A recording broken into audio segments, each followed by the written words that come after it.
compete to earn creature cards by snatching them from the pond or stealing them from a rival. Snatch creatures in stacks out of the pond or steal them from other players and then plop them onto your own patch. Swallow a stack by using it to snatch one more critter from the fresh pond. Snatch, steal, and swallow the best bugs while avoiding the hungry storks and dealing with the rival froggies. Have the tastiest creature stacks resting in your belly after the last bite card appears to win the game. Swarm cards are worth the most, but there are only 9 of them in the entire deck, so snatch wisely.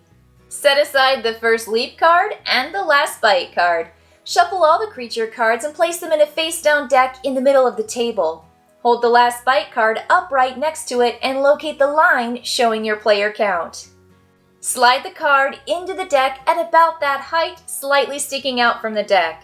Each player draws 6 cards to their hand. For a 6-player game, it's only 5 cards. The last player to see a frog will be the first player. Put the first leap card in front of them. All players pick a card from their hand and lay it face down in the middle area. Once done, flip them all over. Then flip and place more cards from the deck until there are 6 total creature cards in the pond.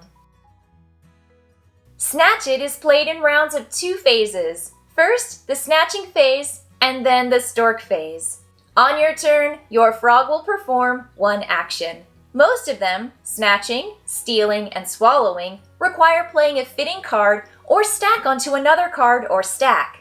To do so, you must follow the pond protocol rules. The card you place must be either the same number as the card it lands on or exactly 1 higher. The swarm card counts as both a 7 and a 0. This means that a swarm 7 can be placed on a 6 and a 1 can be placed on a swarm 0. Crawler cards can only be placed on crawlers, orange on orange, or on a swarm. Flyer cards can only be placed on flyers, purple on purple, or on a swarm. Swarm cards can be placed on either color, but never on another swarm. There are 4 main actions your frog can choose from on its turn. Remember that snatching, stealing, and swallowing actions all must follow pond protocol. Play a card from your hand face up on a creature in the pond. Move the newly made stack of 2 cards to your personal area in front of you. Play a card from your hand face up on a stack in an opponent's patch. Then move the whole stack to your own patch. You are not allowed to examine their stack before stealing it. When a player's stack is being stolen from their patch, they may immediately place a card to reclaim it. Play a card from your hand on top of the stealer's just played card, following pond protocol, and return the now larger stack to your own patch.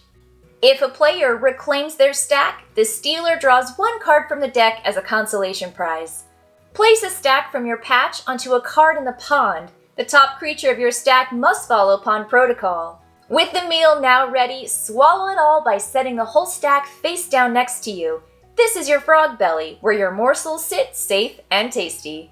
Add your future swallows to this frog belly stack.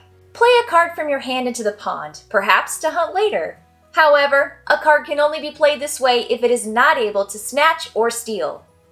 After a player has completed one of the possible actions, their turn ends. The player to their left begins the next turn selecting one of the possible actions. If you are unable to perform one of the other actions because you have no more cards in hand, toss a creature. Choose a creature and toss it out of the pond, discarding it to the discard pile. The snatching phase ends as soon as either the pond is empty or all players' hands are empty. Make no changes to the pond or your hands and start the stork phase. Pass the first leap card to the next player on the left who starts the next round. All players draw cards from the deck until they have 6 cards in their hand, or 5 for 6 players. If the draw deck is empty, shuffle the discards to form a new pile. All players choose 1 card from their hand and place it face down in the middle of the pond. Shuffle these and reveal 1 card. This is the bait. Look only at its type, flyer, crawler, or swarm. These are the creatures the storks will feast on. Compare the revealed bait card with the stacks in your patch. If the type matches any of your top cards, you must discard the largest stack you have of that color. Without examining your stacks, the player on your right decides which stack you discard. Reveal the rest of the cards that were chosen as possible baits and move them all, including the first revealed bait card, to the pond. If necessary, draw and flip cards from the deck to the pond until there are at least 6 cards again. After completing the Stork phase, the next round begins, starting with the Snatching phase. The player with the first leap card begins. When the last bite card appears, discard it and keep playing.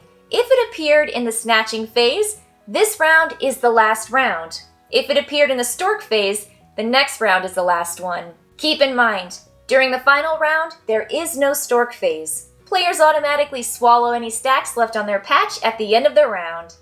Once the final round is complete, all players reveal the contents of their frog bellies. Each swarm card is worth 5 points, and all other creatures, the crawlers and the flyers, are worth 1 point each. Add up your points to learn which froggy dined the best. They win the game. In the event of a tie, the tied player with the most swarm cards wins. As you can see, Snatch It is a fast-paced card game with a dynamic round structure. This card game is won with clever timing and just a hint of luck. Which froggy will feast best by the end of the day? Hopefully, it's you.